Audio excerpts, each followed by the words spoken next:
సింధూర. నేను మాజీ మంత్రివర్యులు నారాయణ గారి పెద్ద కుమార్తెను. ఈరోజు నెల్లూరు నగరంలోని 7వ డివిజన్లో ఇక్కడున్న టీడీపీ కార్యకర్తలు మారయాది గారు అలాగే మిగతా టీడీపీ కార్యకర్తలందరితోనూ కలిసి కొన్ని ఇల్లులు తిరగడం అన్నది జరుగుతోంది. ఇంటింటికి వెళ్ళి వారి యొక్క సమస్యలు అలాగే వాటికి పరిష్కారాలు కూడా డిస్కషన్ అన్నది చేస్తున్నాము. మీ అందరికీ తెలుసు, గత 3 నెలలుగా నేను నెల్లూరులో డిఫరెంట్ వార్డ్స్లో తిరుగుతున్నాను. ఇంటింటికి వెళ్ళి నాన్నగారి కోసం ప్రచారం చేయడం అనేది కంటిన్యూ చేస్తున్నాను. అయితే మీరు ఎక్కడ చూసినా లా అండ్ ఆర్డర్ సమస్యలు ప్రతి చోట వినిపిస్తున్నాయి. మనకు తెలుసు, ఇండియా అన్నది వరల్డ్లోనే లార్జెస్ట్ డెమోక్రసీ అంటే ప్రజల చేత ప్రజల కోసమై ఎన్నుకోబడతారు నాయకులు. సో ప్రజల కోసం మనం పనిచేయాలి. అటువంటిది వైఎస్ఆర్సీపీ ప్రభుత్వం అసలు వాళ్ళు ఎన్నుకోబడిందే ప్రజల కోసం అన్న విషయం మర్చిపోయి చాలా ఘోరంగా బిహేవ్ చేస్తున్నారు. లా అండ్ ఆర్డర్ ఎక్కడా కరెక్ట్గా లేదు. అసలు మీరు పెద్ద ప్రాజెక్ట్స్, అది అమరావతి అవ్వచ్చు, పోలవరం ప్రాజెక్ట్ అవ్వచ్చు, లేకపోతే పెద్ద ఇండస్ట్రీస్, అది రిలయన్స్ అవ్వచ్చు, అమర్ రాజా గ్రూప్స్ కావచ్చు, ఇలాంటి పెద్ద ప్రాజెక్ట్స్ని ఆపివేసి ఇన్ఫ్యాక్ట్ అక్కడ చేసిన శ్రమంతా 2014 నుంచి 2019 వరకు టీడీపీ ప్రభుత్వం చేసిన శ్రమంతా వృధా చేశారు. చంద్రబాబు నాయుడు గారు ఒక్కటే అన్నారు, తెలుగువారు ఆంధ్రప్రదేశ్లో తప్ప ప్రతి చోట, ప్రపంచంలో ప్రతి చోట, అది యుఎస్ అవ్వచ్చు, కెనడా అవ్వచ్చు, యూకే అవ్వచ్చు, లేకపోతే తెలంగాణ అవ్వచ్చు, అన్ని చోట్ల చాలా బాగున్నారు. ఆంధ్రప్రదేశ్లో మాత్రం ఇక్కడ ఉన్న ప్రజలు, నెల్లూరు ప్రజలు అత్యధిక మెజార్టీతో టీడీపీ ద్వారా నిలబడుతున్న నారాయణ గారికి అలాగే వేమిరెడ్డి ప్రభాకర్ రెడ్డి గారికి అత్యధిక మెజార్టీతో గెలిపించి ఒక ఆన్సర్ని ఇస్తారనేసి ప్రజలు చెప్తున్నారు. దాన్ని నేను నమ్ముతున్నాను. అలాగే మనం అందరం తెలుసుకోవాల్సిన ఒక విషయం, ఇటీవల చంద్రబాబు నాయుడు గారు మన నెల్లూరు సిటీని విజిట్ కూడా చేశారు. అప్పుడు తను ఒక వాగ్దానం కూడా చేశారు. నెల్లూరు సిటీని, శ్రీ సిటీని, అలాగే తిరుపతిని ఒక ఇండస్ట్రియల్ కారిడార్ డెవలప్ చేసి ఇక్కడ ఉన్న వారికి ఇక్కడే అద్భుతమైన జాబ్స్ వచ్చేటట్టు చేస్తాను అని ప్రామిస్ చేశారు.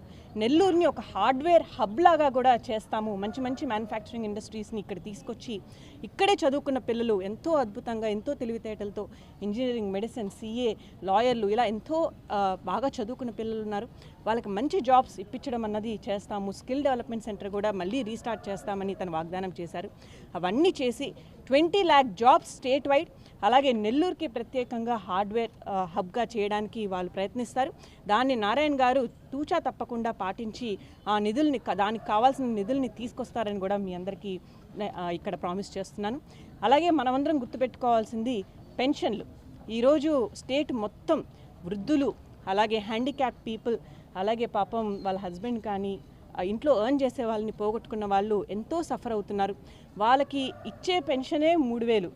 ఆ 3,000 కూడా వాళ్ళ కొంటు సాకులు చెప్పి కట్ చేయడము, లేకపోతే అసలుకే ఇవ్వకుండా పోవడము, లేదా ఆ ఇచ్చే అమౌంట్ కూడా వేరే అకౌంట్లో వేసేయడము. పాపం ఎంతోమంది ఈ ఎండలకి ఆఫీసుల చుట్టూ తిరుగుతూ, బ్యాంక్ చుట్టూ తిరుగుతూ చివరికి ఆ డబ్బులు రాక చాలామంది పాపం ఈ మధ్య ప్రాణాలు కూడా పోగొట్టుకున్న పరిస్థితి వచ్చింది. ఈ ప్రాబ్లమ్స్ అన్నీ అరికట్టడానికి అసలు 3,000 కాదు, ఇప్పుడున్న ఇన్ఫ్లేషన్ కానీ మనం చూసినట్టయితే 3,000 సరిపోవు. నేను 4,000 పెన్షన్ అన్నది వృద్ధులకు ఇప్పిస్తానని చంద్రబాబు నాయుడు గారు ప్రామిస్ చేశారు. అదే మేనిఫెస్టోలో కూడా ఇంట్రడ్యూస్ చేస్తున్నారు. ఖచ్చితంగా 4,000 ఇందట మాలయాద్రి గారు చెప్పినట్టు ఏప్రిల్ నుంచే వర్తిస్తుంది. ఏప్రిల్ నుంచే వచ్చేటట్టు చూస్తాము. అది కూడా ఇంటికే వచ్చేటట్టు ఇప్పుడు వాలంటీర్ల సంస్థ ఏదైతే ఉందో దాన్ని ఇంకా బలం చేస్తూ వాళ్ళకి ఇచ్చే గౌరవ వేతనం 5,000 కాదు 10,000 చేస్తాము. చేసి మీ ఇంటికే మీ పెన్షన్ వచ్చేటట్టు చేస్తామని ప్రామిస్ చేశారు. అది డెఫినెట్గా నిలబెట్టుకుంటారు. అంతేకాకుండా మీరు ఫిజికలీ హ్యాండిక్యాప్డ్ వాళ్ళని తీసుకుంటే 6,000 పెన్షన్ ఇప్పిస్తాము అనేసి చెప్పున్నాము. వైఎస్ఆర్సీపీ ప్రభుత్వం అలాంటి ఏ స్పెషల్ ప్రొవిజను వాళ్ళ మేనిఫెస్టోలో ఫిజికలీ హ్యాండిక్యాప్డ్ వాళ్ళకి ఇవ్వలేదు. అలాగే 100% ఫిజికలీ హ్యాండిక్యాప్డ్ అయితే 15,000 ఇస్తాము పర్ మంత్ పెన్షన్ అనేసి ప్రామిస్ చేశారు. అది ఒక అద్భుతమైన విషయం. పాపం ఎంతోమంది అన్ఫార్చునేట్ సిచ్యువేషన్స్లో ఇంకా ఏ పని చేసుకోలేక 100% ఫిజికలీ హ్యాండిక్యాప్డ్ అయిపోయిన వాళ్ళు ఉన్నారు.